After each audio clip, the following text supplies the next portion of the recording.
नमस्कार, प्रणाम, आदाब, सत श्री अकाल। कैसे हैं भी आप सभी? उम्मीद है सभी ठीक होंगे, सभी को मेरी आवाज़ भी आ रही होगी। आज हम जुड़ चुके हैं एक ऐसे साथी से जो कि सेलेक्टेड है बीपीएससी टीआरई 3.0, जो कि अभी बीपीएससी ने कंडक्ट कराया था, आप सभी को पता है। और इसमें टीचर बनते हैं बिहार में। अब सिद्धार्थ है इनका नाम और इन्हीं की कहानी, इन्हीं की जुबानी जानेंगे। सिद्धार्थ आते हैं सासाराम से और सिद्धार्थ हमें मिले थे जब मैं पिछले साल बनारस गया था।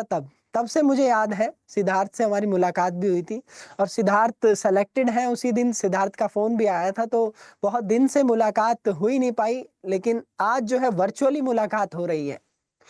तो बीपीएससी एग्जाम क्या होता है, इसमें एग्जाम पैटर्न किस तरीके से काम करते हैं और कौन कौन से क्वेश्चंस आते हैं, किस तरीके से आपको तैयारी करनी होती है, तैयारी के दौरान क्या क्या मुश्किलें आपके सामने आती हैं, घर परिवार का प्रेशर क्या रहता है, खेल को किस तरीके से मैनेज किया जाता है पढ़ाई के साथ में, जॉब या नौकरी को किस तरीके से पढ़ाई के साथ मैनेज किया जा सकता है, पढ़ाई को पढ़ाई के साथ में कैसे मैनेज किया जाता है, यानी कि पढ़ाई करनी भी है अपने कॉलेज की भी और कॉम्पिटिटिव की भी, तो दोनों पढ़ाई को कैसे मैनेज किया जा सकता है, अपनी ग्रेजुएशन पोस्ट ग्रेजुएशन को मेंटेन करते हुए किस तरीके से कॉम्पिटिटिव एग्जाम में आपको तैयारी करनी होती है। उसके अलावा जो ताने वो आप समाज से, अपने जो आस पड़ोस में है, जो दोस्त हैं, सो कॉल्ड दोस्त हैं, उनसे आप जो झेलते हैं उनके ताने, वो सब जानेंगे सिद्धार्थ से ही, उन्हीं की जुबानी उनकी कहानी। तो welcome Siddharth on this platform,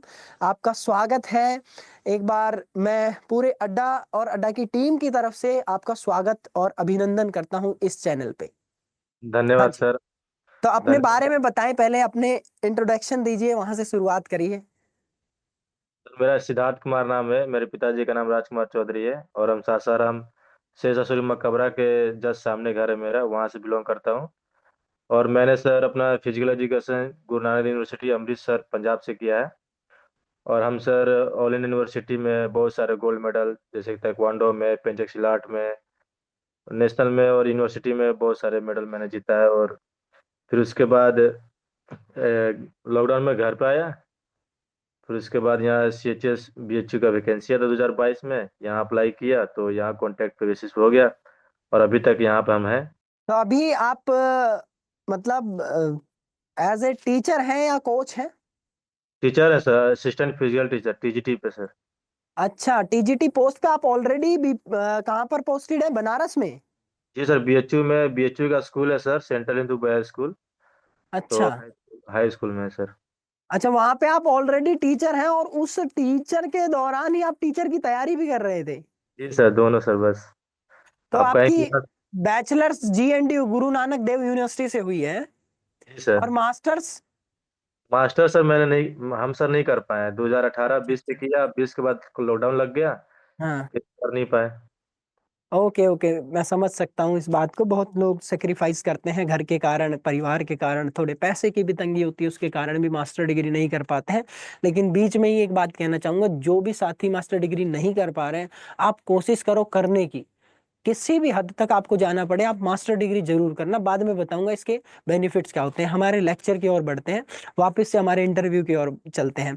तो आज सिद्धार्थ हमारे साथ में जुड़े हुए हैं। बीपीएससी जब रिजल्ट आया टीआरई 3.0 का, उस रिजल्ट के बाद की खुशी एक बार जाया करो, कैसी थी? सच सच बताओ तो सर, मुझे पता ही था कि मेरा रिजल्ट आया है। हम सोए थे सर रात को 10 बजे। तो हाँ, हम जब कोई पोस्टेड है CHS में, तो शिव भैया, शिव शंकर यादव शायद आपके सीनियर है जानता हूँ, मैं के। सीनियर है हमारे 1 साल।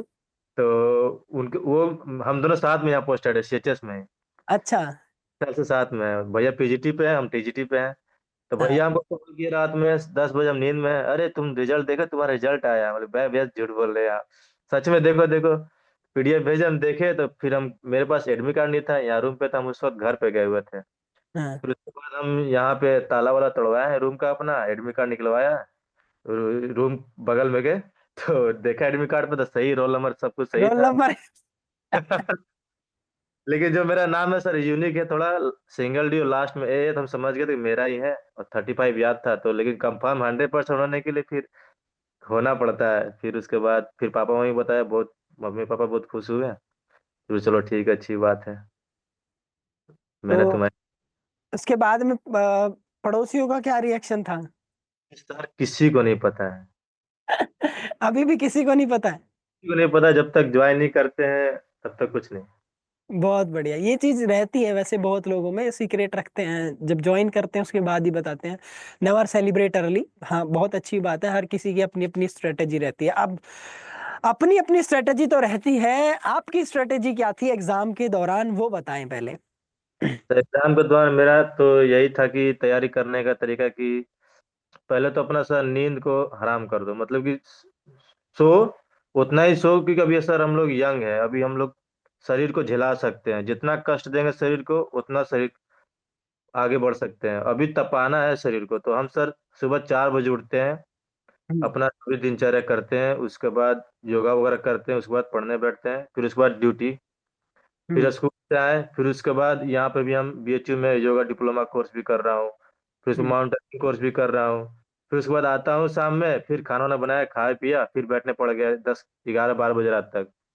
बस 4 घंटे सोता हूँ, फिर बस यही मेरा स्ट्रेटजी है। और आपका लेक्चर मैराथन हर एक चीज, सारा जितना क्लासेज है सब कुछ अवेलेबल है, मैंने सारा बैच कंटिन्यू लेते रहा और अभी तक भी मेरा आपका बैच है मेरे पास, अभी भी अच्छा, पढ़। अभी भी देखते हो क्या फिर आप क्लास वगैरह? अभी सर आपको मैं दिखा रहा हूँ, अभी बैक करके अभी मैं पढ़ ही रहा था लैपटॉप पे। अच्छा, सेलेक्ट हो गए फिर भी पढ़ रहे हो, ये तो एक असलियत में जो कहते हैं ना कि असलियत में अगर किसी को कुछ करना होता है ना तो ये जुनून होना चाहिए। लोग बाग सोचते हैं बस सेलेक्ट होने के लिए पढ़ना, अरे जिंदगी में कुछ सीखने के लिए पढ़ना है, तभी जाके तुम कुछ कर पाओगे अपने लिए। और जो आने वाले आपके स्कूल में जो बच्चे रहेंगे, जिस कॉलेज में आप जाएंगे, वहां पे जो बच्चे रहेंगे, उनको नॉलेज कैसे इम्पार्ट कर पाओगे, आप कैसे उन तक उतनी नॉलेज दे पाओगे, क्योंकि आप तो पास आउट हो गए। अब यहाँ पे स्टिक हो गई आपकी नॉलेज, इतनी ही थी बस। अब जब तक आप सीखते नहीं जाओगे नहीं जाओगे, उनको और कैसे जो नई नॉलेज आ रही है उसको कैसे उन तक इम्पार्ट करोगे। तो इसीलिए जीवन भर सिखाना है और सीखना भी है। तो एक बहुत अच्छी बात आपने बताई। असलियत में मैंने देखा है कि जितने फिजिकल एजुकेशन वाले हैं, स्पोर्ट्स वाले हैं, मेहनत सब करते हैं, लेकिन मतलब जी तोड़ मेहनत जो होती है ना, फिजिकल एजुकेशन वालों में होती है। अच्छा, तो आपने एक भी मतलब एक भी क्लास छोड़ते नहीं हो आप यूट्यूब पे, ये सही कह रहे हो? सर अभी मैं आपको दिखा रहा हूँ मेरा नोट्स जो है, मैं इस तरीके से नोट्स बनाता हूँ ना सर, अभी पड़ा हुआ है अच्छा, वो बहुत एकदम। मोटी किताब है भाई आपके पास तो। ये देखो एकदम आपका एकदम जितना ये सब जो है ना, एकदम पार्ट्स पार्ट्स आपका एक ही एक चीज मार्क करना पढ़ना, हर एक का सब कुछ मैं सर, अच्छा, सारे एक क्लास का एक और नोट्स बात पास बताओ अवेलेबल है। सिद्धार्थ यार, बिहार में बच्चे ज्यादातर, जब मैं क्लास लेता हूँ तो बिहार में बच्चे कहते हैं कि यार हिंदी हिंदी हिंदी में पढ़ाओ, हिंदी में पढ़ाओ।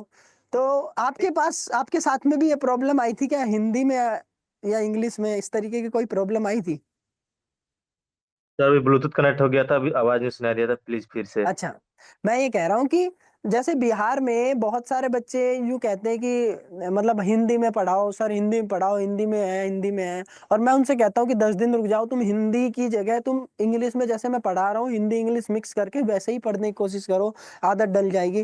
तो उन बच्चों से आप क्या कहना चाहेंगे, कि आपके साथ में भी ये प्रॉब्लम आई थी शुरू में? सच बताओ सर, अगर जो बच्चा बोल रहा हूँ उससे कई गुना ज्यादा मुझे प्रॉब्लम हुआ होगा, कि मैं खाटी हिंदी मीडियम से, मतलब सरकारी स्कूल से पढ़ा हूँ मैं, मतलब 6 क्लास से लेके अभी तक सब हिंदी मीडियम में। लेकिन जब आपका क्लास का प्रॉब्लम हुआ, लेकिन आप जब बोलते थे कि नहीं कोई दिक्कत नहीं है, करते रहो करते रहो करते रहो, सब समझ में आएगा, धीरे धीरे सब समझ में आएगा, और हम करते गए करते कर सब समझ में आ गया। और अब ये ऐसा है कि सब समझिए कि कोई दिक्कत नहीं है। तो अब इंग्लिश, इंग्लिश में वही दिक्कत आती है कि जो पहले पहले दिन आई थी। सर अभी इंग्लिश में मजा आता है, हिंदी पढ़ते क्वेश्चन तो समझ में आते, अरे यार ये इसका, अब इंग्लिश को इंग्लिश वाले में देखता हूँ मैं तब समझ में आता है, हाँ ये वाला ऐसे है। तो ये अक्सर होता है बच्चों के साथ में, मेरी मतलब मैं सच बता रहा हूँ, उन लोगों को ये कहना चाह रहा हूँ जो बच्चे पहले दूसरे दिन डेफिनेटली लगेगा मेरी क्लास में आओगे यार ये तो गलत बैच ले लिया, ऐसा लगता है गलत घुस गए इसमें, तो अब कुछ हो ही नहीं पाएगा, क्योंकि अब हमने बैच ले लिया, अब यार इंग्लिश में पढ़ा रहे हैं तो, और या हिंदी इंग्लिश मिक्स करके पढ़ा रहे हैं, हमें तो पूरा देसी हिंदी में चाहिए। लेकिन आप जब उसको पढ़ोगे, पढ़ते रहोगे 1 2 दिन 3 दिन 4 दिन 10 दिन, जिस दिन आपको हो गए ना, उस 10वें दिन आपको लगने लगेगा हाँ यार तो मजा आ रहा है, इंग्लिश में ही मजा आ रहा है। तो बहुत सारे साथी, अब मेरे को नहीं पता था कि आप बिल्कुल हिंदी मीडियम से हो, तो बिल्कुल हिंदी मीडियम से आपने पढ़ाई करी है शुरू से? ये सर बीपी तो मैंने हिंदी में किया है, जी अच्छा, हिंदी। तो उसके बाद में आपकी तैयारी में आप कितना घंटे तो पेपर वन को देते थे, और अच्छा ये पैटर्न क्या होता है बीपीएससी का, एक बार बताओ बच्चों को कि किस तरीके का पैटर्न आता है। पैटर्न में सर जैसे कि इसमें यही रहता है, 50 नंबर का आपका जनरल सब्जेक्ट होता है और 100 नंबर का फिजिकल एजुकेशन का रहता है। 150 नंबर का पेपर। ये 150 नंबर पेपर रहता है। हाँ जी। इसमें पासिंग का तो मुझे सर सच बताओ तो मुझे खुद नहीं पता। सिलेक्शन। आपने आपने बस मेहनत करी है, रगड़ के मेहनत करी है, आपने नहीं देखा। असलियत में जो सेलेक्ट होने वाला बच्चा होता है ना, उसके साथ में यही होता है कि उसे ये नहीं पता होता कि बॉर्डर लाइन क्या है। उसको ये पता होता है कि बस मुझे पढ़ना है और आगे बढ़ना है। और जितने बच्चे आप देखोगे ना, जो जिनका सिलेक्शन नहीं होते अक्सर, वो पता है क्या पूछते हैं। ज्यादातर ज्यादातर उनके सवाल जो हमेशा रहेंगे वो ये रहेंगे कि सर कम से कम कितने नंबर चाहिए होते हैं। हाँ ये उनका सवाल रहता है कि सर क्या 35% लाना जरूरी है क्या सर, इतने परसेंट लाना जरूरी है। वो ये नहीं पूछते कि सर मैं ज्यादा कितने ला सकता हूँ। अरे तुम जितने मैक्सिमम लेके आओगे, सोच के देखो, यहाँ भीड़ लगी है, 1 2 3 4 5 6 7 8 9 10, ये बच्चों की भीड़ लगी है और यहाँ लाइन खिंची हुई है, यहाँ से ये बच्चे इधर की तरफ भाग रहे हैं। तो डेफिनेटली सिलेक्शन तो उनका ही होगा ना जो सबसे आगे आगे होंगे, इनका ही सिलेक्शन होगा। सर, क्या है, एक बात बोलना चाहूंगा सर कि पिछली बार जब मैं सर 2 नंबर से रह गया था, टू हाँ। पॉइंट में, हाँ। तो वो और धुआंधार लग गया मैं तैयारी में। फिर अच्छा उसके बाद पिछली बार आप रह भी गए थे। हाँ हाँ, 2 नंबर से। अच्छा सिद्धार्थ लाइफ में कितने एग्जाम दिए हैं, और ये बताओ कि फेल कहाँ कहाँ हुए हो। मैं कितने मैं एग्जाम दिए लाइफ में और फेल कहाँ कहाँ हुए हो। सर चंडीगढ़ का दिया था, उसमें फेल हुआ। और अच्छा। BPSC to. चंडीगढ़ और और अभी ये बीपीएससी पिछली बार वाला। 2.0। बस। केवीएस एनवीएस ईएमआरएस ये वगैरह कुछ नहीं दिया। नहीं, दिया नहीं मैंने। अच्छा दिया ही नहीं। नहीं। हाँ, चलो। यूपी टीवी का दिया था। जब इससे पहले जब हुआ था, मतलब कि 2021 में। हाँ, 21 में, 20 में पास आउट हुआ था बीपीएड, तो तुरंत भर दिया था मैंने। तो 21 में दिया था, तो उसमें 10 नंबर से रह गया था मैं। अच्छा ये आपने 3 एग्जाम दिए लाइफ में। जी सर, बस। अगर कोई यूं कहता है कि यार मैं तो फेल हो गया हूँ, अब मेरा सिलेक्शन तो हो ही नहीं सकता है। जैसे चंडीगढ़ में आपने यूपीटीजीटी सबसे पहला दिया होगा 2021 वाला, उसके हाँ बाद ये बीपीएससी और ये चंडीगढ़ दिया होगा, है ना। जी। हाँ हाँ। तो आप अब यू जब यूपीटीजीटी दिया है किसी ने और उसके बाद में वो फेल हो जाता है, तो उसको ये सोच के बैठ जाना चाहिए क्या कि मतलब अब तो मेरा हो ही नहीं सकता जीवन में, अब मेरा कुछ भी नहीं है, या क्या आपने उस समय पे दिमाग में क्या लेके आए। उस समय तो सर हम क्या बताएं, लॉकडाउन था। तो दिन रात घर पे ही बैठना था। तो हम्म। तैयारी करते थे, सुबह शाम पहाड़ पे जाते, क्योंकि वहाँ हमारे पास कैमूर पहाड़ी है। सुबह हम्म। शाम पहाड़ पे ट्रेनिंग, भोरे भोरे जाते थे। वैसे तो छुप छिपा के पुलिस भी सब करते थे हम।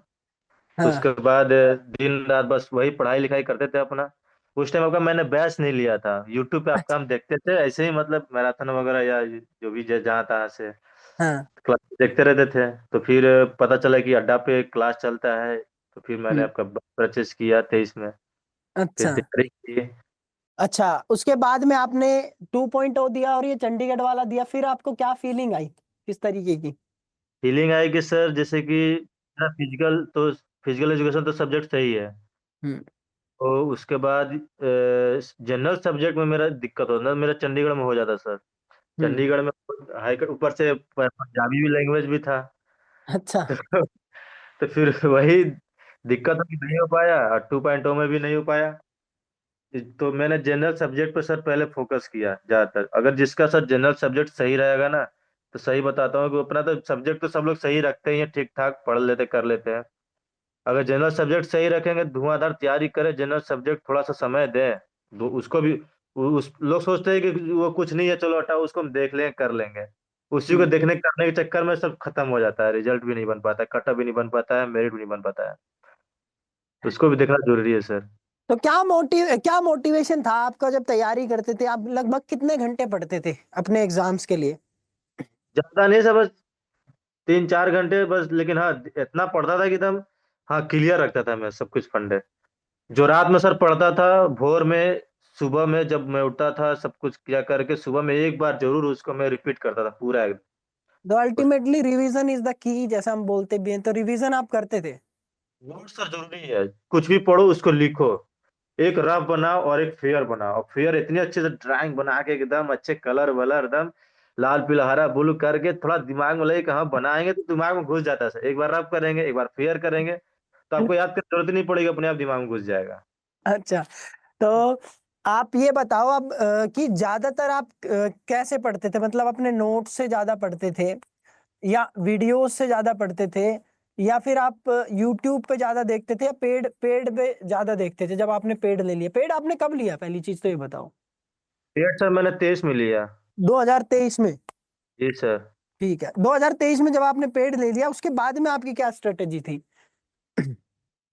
तो सब जैसे कि आपके सारे लेक्चर मैंने देखा, सारे लेक्चर का वीडियो बनाया, रेगुलर कंटिन्यू क्लास किया। फिर हम्म। उसके बाद आपके मैराथन वगैरह देखने लगा और नोट्स से सब पढ़ने लगा। फिर उसके बाद मैराथन का भी नोट्स बनाया मैंने अलग, हर एक जितना था 2.0 3.0 ये सब सबका मैराथन का भी नोट्स बनाया यूट्यूब पे आपका। अच्छा। बस ऐसे ही पढ़ता रहा कंटिन्यू, मतलब छोड़ा नहीं। फिर सेट मारता रहा। हाँ। बस ऐसे ही तैयारी करता रहा, प्रीवियस ईयर का बुक वगैरह निकाल के देखता रहा। ये सेट मारते रहा, होते रहा। तो अब ये बताइए आप कि आपको कभी ऐसी मुश्किल आई कि अब तो यार मतलब लोग बाग ताने मारने लग गए, जैसे आपके पास तो नौकरी थी, तो अब नौकरी में ऐसा कि कब तक इस नौकरी में ही रहेगा, प्राइवेट, ये तो प्राइवेट होगी मेरे हिसाब से, या गवर्नमेंट है? जी जी जी, प्राइवेट ही सर, कॉन्ट्रैक्ट पे। तो अब ताने क्या क्या किससे मिले, जो ताने मिलते हैं लोगों को एग्जाम की तैयारी के लिए, मतलब कि यार तू कब तक इसमें करता रहेगा, या फिर तेरा तो नहीं होगा, सरकारी नौकरी में तू कभी नहीं जा सकता, इस तरीके से सोचने वाले तो बहुत होते हैं, अंडर एस्टिमेट करते हैं खिलाड़ी को। खिलाड़ी क्योंकि नॉलेजेबल खूब रहेगा, वो इतना नॉलेजेबल रहता है कि जिसकी कोई हद नहीं, लेकिन वो अपने गेम के लिए जब 7 से 8 घंटे गेम के लिए निकालता है, उसके बाद रेस्ट भी करेगा, तो वो पढ़ाई का उसका मन नहीं करता, पढ़ाई वो करता नहीं, तो अपनी पढ़ाई को वो गेम के लिए सेक्रीफाइस करके रखता है। ऐसा नहीं है कि वो पढ़े नहीं तो फिर सेलेक्ट नहीं होगा, ऐसे ये गलत धारणा है। तो आप उनके लिए क्या कहेंगे कि जब मतलब आपको किस तरीके से ताने मिले, या लोगों ने आपको बोला कि भाई तेरा नहीं हो सकता है, बहुत लोग सोचते भी होंगे तो पढ़ने में तो सिद्धार्थ बेकार है, खेलने में ठीक है, तो तो उनके हम लिए? यही बात बोलेंगे कि सर हम तो सर खेलने में नंबर 1 थे। अब समझिए हाँ। कि यूनिवर्सिटी में जब मैंने 3 गोल्ड 2 सिल्वर 1 ब्रॉन्ज पाया, और फिर सीनियर नेशनल में भी मैंने 2 गोल्ड 1 सिल्वर पाया है, तो हम्म। हम धांसू प्लेयर होंगे। तो हाँ बिल्कुल। पढ़ाई लिखाई में कुछ मन नहीं। जब लॉकडाउन लगा तो हम देखे कि यार खेल नहीं हो रहा है, गेम में हम क्या करें। हाँ। ताने मिलने लगे, तुम तो जब खेलते थे तो ठीक था। और हम्म। बिहार पहले मेडल लाओ नौकरी पाओ था नहीं, अभी शुरू हुआ है। हम्म। खत्म, जॉब में लग जाते पहले ही। तो वो हम्म। 2 साल तक वैलिड रहता है मेडल का। तो खत्म हो गया, और तो हम्म। अब खेल भी नहीं पाते हम। बस हम्म। पढ़ाई में लग गए। फिर वही है कि अगर आप गेम कर रहे हैं तो अपने आप को इतना खतरनाक प्लेयर बनाइए गेम की आपका कोई मुकाबला न कर पाए, आप मेडल पाओ और अपने स्टेट में नौकरी लो। अब हर जगह हो चुका है। और नहीं तो भाई साहब केवल सुबह शाम हल्का सा शरीर पर ध्यान दो, 1 घंटा 2 घंटा वर्कआउट करो, रनिंग करो, फिटनेस रहो, क्योंकि फिजिकल टीचर बनना है तो फिट रहना पड़ेगा। और हम्म। उसके बाद दिन रात एक कर दो पढ़ाई में अपना, लगाओ जितना जोर लगाना है। अच्छा सिद्धार्थ, कब से गेम कर रहे हो आप? हम सर 2012 से सर। आप 2012 से गेम कर रहे हो, ताइक्वांडो आप खेलते हैं ना? 2012-14 सर कराटे खेला, फिर उसके बाद 14 से लेके 18 तक ताइक्वांडो खेला। फिर अच्छा। 18 से लेके अभी तक पेंचक सिलाट खेल रहा हूँ। और सब में मेरा नेशनल में मेडल है। अच्छा, तो आपके कितने नेशनल में मेडल हैं? सर नेशनल में सर 5 गोल्ड है, 2 सिल्वर है, 4 ब्रॉन्ज है। 5 गोल्ड, हाँ, 2 सिल्वर, और 4 ब्रॉन्ज। 4,4 ब्रोंज। अरे 5 ब्रॉन्ज होगा, याद भी नहीं कितना मेडल है। ये नोट खोल के बता रहा हूँ। चलो 5 ब्रोंज लगा लेते हैं। और इसमें सीनियर नेशनल भी शामिल है? जी सर, सीनियर सारा इसमें सीनियर नेशनल और ऑल इंडिया यूनिवर्सिटी है। वाह, ये ऑल इंडिया यूनिवर्सिटी इसी में जोड़ दिया क्या आपने? हाँ, सब जोड़ दिया है। क्या बात है, 5 2 7 12 मेडल आपके पास में नेशनल में। और जी इससे भी सर। ज्यादा होंगे मेरे हिसाब से, अभी काउंट करोगे तो। जी सर। स्टेट में कितने मेडल है? और स्टेट का तो याद भी नहीं। मतलब है बस। तो काफी मेडल है आपके पास में। जी सर। अभी तो सारा डॉक्यूमेंट कर रहा था, तो 5-6 किलो के होंगे मेरे पास केवल स्पोर्ट्स के फाइल वगैरह डॉक्यूमेंट। मेडल अच्छा, सेडल। हाँ। तो काफी धांसू प्लेयर रहे हैं अपने टाइम पे आप, ताइक्वांडो, कराटे। जी सर, अपने स्कूल में सर जब से आया हूँ तब से मेडल जा रहा हूँ। अच्छा, तो आपके हाँ। स्टूडेंट्स भी मेडल लेके आए होंगे। जी सर। तो इस बार जैसे बनारस में काशी सांसद खेलो होता है तो उसमें से बच्चे हमारे मतलब 2 सिल्वर और 8 मेडल थे, तो 2 सिल्वर 6 ब्रॉन्ज मेडल था। क्या बात है, गजब। तो अगर हम आपको खिलाड़ी दें तो कितने दिन में तैयार कर दोगे? अब डिपेंड करता है सर बच्चा कैसा है, उस पर डिपेंड सात करेगा। 7 दिन में मेडल दिला दोगे? नहीं सर, 7 दिन में कहाँ इतना। तो ये जो बच्चे कहते हैं कि तैयारी करने हैं सर, हम 7 दिन में बस, हम बस कैसे भी करके कर दो, कुछ कैसे कैसे करके, तो ऐसे हो पाता है क्या? ये सच्चाई है क्या? नहीं सर, ऐसा कुछ नहीं है सर। तो भाई जब खिलाड़ी मेडल नहीं ला सकता है तो तुम कैसे सेलेक्ट हो सकते हो 5 6 7 दिन में या 1 महीने में? नहीं होती ये सारी चीजें। अच्छा, वो ये चीज बताओ, अब मैंने। बीपीएससी में आप सेलेक्ट हो जाओगे, ऑलरेडी आपकी ज्वाइनिंग आ जाएगी बहुत जल्दी, उम्मीद करता हूँ मैं बहुत जल्दी, इस महीने या अगले महीने आपकी ज्वाइनिंग आ जाए और आपको स्कूल भी मिल जाएगा। तब आपकी क्या उम्मीदें रहेंगी स्कूल में? अब क्या क्या क्या करना चाह रहे हैं आप ताइक्वांडो को लेके? क्या क्या मतलब मन में सोच रखी है कुछ चीजें? यस सर, बच्चों को ताइक्वांडो सिखाएंगे। एसजीएफआई लेवल पे, नेशनल वगैरह सब लोग को फ्री ऑफ कॉस्ट सिखाएंगे। उन लोग को यहाँ भी सीएचएस में सर फ्री ऑफ कॉस्ट ही मैं ट्रेनिंग देता हूँ बच्चों को। यहाँ कुछ मिलता नहीं है, हम तो यहाँ पे फिजिकल टीचर हैं, पीएचडी में। हाँ हाँ। तो हम ताइक्वांडो अपने तरफ से सुबह में एक्स्ट्रा क्लासेस में लेता हूँ, सुबह जाके अपने मर्जी से सिखाता हूँ उन क्या लोग बात, को। ये मतलब यार, ये जिस दिन, जब से आपने ये चीज सोची है ना, मतलब दूसरों को देने की, इसीलिए ऊपर वाला भी आपको देगा फिर, और दे रहा है और आगे भी देता रहेगा इसी तरीके से। तो बहुत बढ़िया एक चीज आपने सोची है। मेरा भी जूडो का सेंटर चलता है, वो भी फ्री ऑफ कॉस्ट चलता है ऐसे ही। तो उसमें भी हम जूडो सिखाते हैं। काफी बच्चे हमारे मेडल भी लेके आते हैं। अभी नेशनल भी खेलने गया था एक महाराष्ट्र में, हमारा एकेडमी का ही बच्चा। मेडल नहीं आ पाया वो, लेकिन बहुत कम समय में नेशनल भी जाना एक बहुत बड़ी बात है। आपको पता है कॉम्पिटिटिव गेम्स, जितने भी कॉम्पिटिटिव स्पोर्ट्स होते हैं उसमें कितना कंपटीशन तो होता ही है। सो अब उन बच्चों के लिए आप क्या कहेंगे जो बच्चे अभी तैयारी कर रहे हैं, और जो बच्चे आगे फ्यूचर में तैयारी करना चाहते हैं, उनके लिए क्या स्ट्रेटेजी आप कुछ बताएंगे उनके लिए, कि सुबह से शाम तक का क्या वो पैटर्न रखें, कि भाई इस तरीके से आप करो तो आपका सिलेक्शन हो सकता है। पहले तो हम ये बोलेंगे कि अगर जो बच्चा जॉब कर रहा है, क्योंकि आज हम्म के समय में सब लोग तो कोई ना कहीं स्कूल में पकड़े हुए हैं, तो हम्म। करे कि स्कूल में अगर खाली पीरियड है तो अपना नोट्स रखें। अच्छा, जॉब के जॉब समय अगर कर रहा है तो खाली पीरियड में अपने तैयारी करें, में और तैयारी करें। हाँ, और यूं हाँ। कह सकते हैं कि हम खाली पीरियड में वो कर सकते हैं भैया, है ना? हाँ, स्टडी वगैरह कर सकते हैं खाली हम्म पीरियड में अपना। हम्म। ठीक है, तो वो तभी और कर पाएंगे जब उसके पास में नोट्स होंगे। हाँ, तो अपना नोट्स वही मतलब कि अपना पढ़ाई करेंगे, क्लासेस करेंगे, नोट्स करेंगे, तभी तो हो पाएगा। हाँ बिल्कुल। फिर और उसके बाद फिर आपको मॉर्निंग में जो जो रात में पढ़ेंगे सर, हम्म। जो रात में अपना क्लास करेंगे पढ़ेंगे, जो नोट्स बनाएंगे उसको सुबह में उठकर रिवीजन करना है।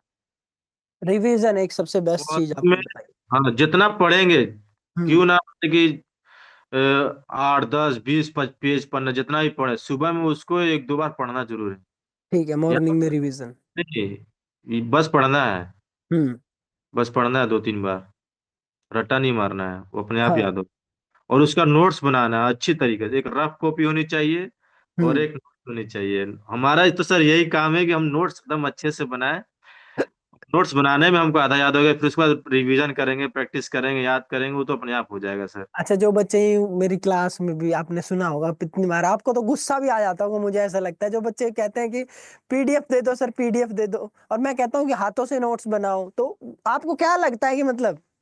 लाइव सर क्लास तो देखते ही थे, बाद हाँ। में pause notes, pause notes, pause notes लिखो, पॉज नोट्स, ऐसे करके मैंने क्लास बनाया, वेरी पीडीएफ गुड। मैंने। बहुत बढ़िया, ये एक्चुअली में स्ट्रेटेजी रहनी चाहिए। वीडियो से नोट्स बनाओ, पोज करो, नोट्स बनाओ, पोज करो, नोट्स बनाओ।